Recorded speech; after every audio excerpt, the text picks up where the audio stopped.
Bonjour Maria Mercanti-Guérin. Bonjour Jean-Philippe Denis. Maria, vous êtes maître de conférence à l'IE Paris-Sorbonne Business School, donc Université Paris 1 Panthéon-Sorbonne.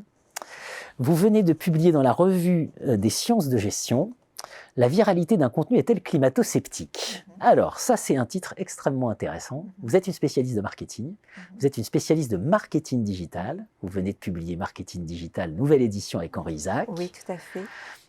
Ouvrage très mobilisé dans les enseignements de marketing. Votre thèse, finalement, c'est 1, il faut comprendre les bulles de filtre, et 2, il faut comprendre pourquoi ce qui se répand, ce sont les contenus climato-sceptiques et non pas les contenus qui alertent justement sur le réchauffement. Tout à fait. Alors là, il faut nous expliquer. Bulle de filtre d'abord. Alors, bulle de filtre d'abord. Alors, en fait, ça a été popularisé par un activiste américain qui s'appelle Eddie Pariser, qui a remarqué que finalement, quand il faisait une recherche sur Google, il ne tombait pas sur les mêmes résultats que ses amis. Et donc, il le montre très bien dans son livre consacré aux bulles de filtre. Il y a une énorme marée noire provoquée par British Petroleum dans le golfe du Mexique. Et quand on est démocrate et qu'on tape British Petroleum, on voit effectivement la marée noire et toutes les implications environnementales liées. Et puis quand on est républicain et qu'on tape British Petroleum, on voit juste ce cours de bourse et pourquoi il faut investir dans cette société. Donc il est parti de ce constat, il s'est dit c'est assez étrange et il s'est rendu compte que l'extrême personnalisation des contenus faisait que ça enfermait les gens dans des bulles de filtre, et que le filtre il était appliqué par le moteur de recherche Google. Donc ça, c'est voilà, dans les années 2010.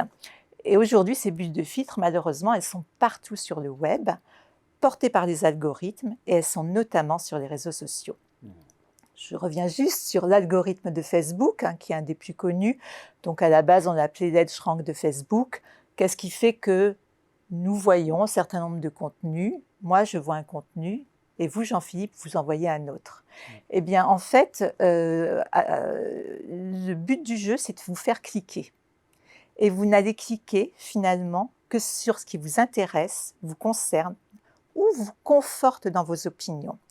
Et dans l'algorithme de Facebook, c'est assez facile, il y a beaucoup de technologie derrière, mais on le résume comme ça.